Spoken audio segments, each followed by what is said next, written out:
हमारी भक्ति ही है हमारी शक्ति जो जोड़े हमें प्रभु के साथ। भूतिया पेड़। रौनकपुर नाम के एक शहर में राजा रौनक सिंह का राज हुआ करता था। वो हमेशा अपनी प्रजा के हित में कार्य किया करते थे। वहाँ की प्रजा बहुत खुश रहती थी। एक दिन गिद्ध आकाश में भूतिया पेड़ का बीज लेके उड़ रहा था। जैसे ही गिद्ध रौनक पर पहुंचा तो उसके मुंह से एकदम बीज रौनकपुर के बीचों बीच गिर गया।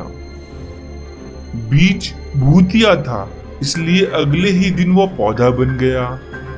वहां के स्थानीय निवासियों ने जब पौधे को देखा तो हैरान रह गए, क्योंकि पौधे का रंग काला था। बाद में लोगों ने आपस में चर्चा की और यह समझा कि खेत में उगने वाला कोई घास पात या वनस्पति होगी। दूसरे दिन वो पौधा काफी बड़ा हो गया। लोगों को और ज्यादा दिक्कत होना शुरू हो गई, क्योंकि धीरे धीरे वो पौधा और तेजी से बढ़ने लगा।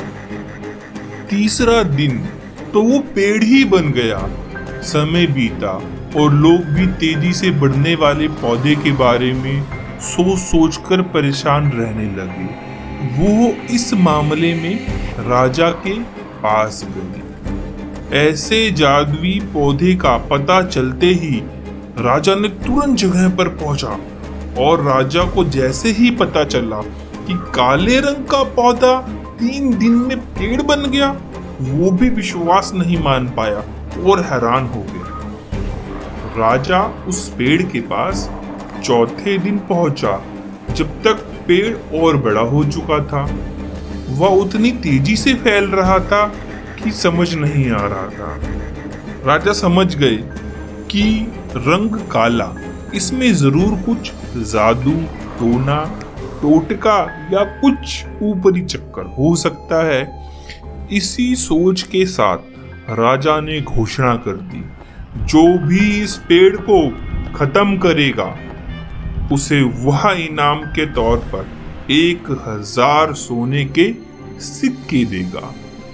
यही नहीं, राजा ने यहाँ तक कहा कि पेड़ को खत्म करने वाला व्यक्ति मेरी मृत्यु के बाद राजगद्दी पाने का हकदार भी होगा। इतनी बड़ी घोषणा सुनने के बाद हर कोई पेड़ को खत्म करने के लिए सोचने लगा। राजा के सारे चतुर मंत्रियों ने भी तरकीब लगा ली, लेकिन पेड़ को कोई नष्ट नहीं कर पाया।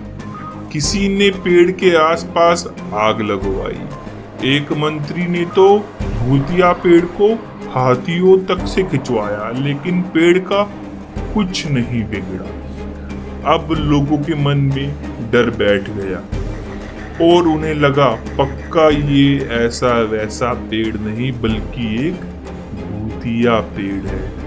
तभी उस गांव में एक समझदार व्यक्ति को राजा की घोषणा का पता चला।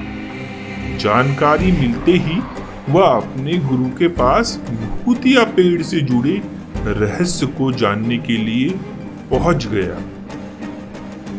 गुरुजी ने अपनी ध्यान की शक्ति से देखा कि ये पेड़ आखिर भूतिया क्यों है, कैसे उगा, कहां से आया। तब गुरु ने राजा को एक उपाय बताया कि तुम थोड़ा सा नमक लो और उस पेड़ के आसपास डाल दो। और राजा ने वैसा ही किया। राजा ने अपने मंत्रियों से बोला, थोड़ा सा नमक लेके पेड़ के आसपास डाल दीजिए। नमक डालते ही धीरे धीरे वो पेड़ सूखने लगा।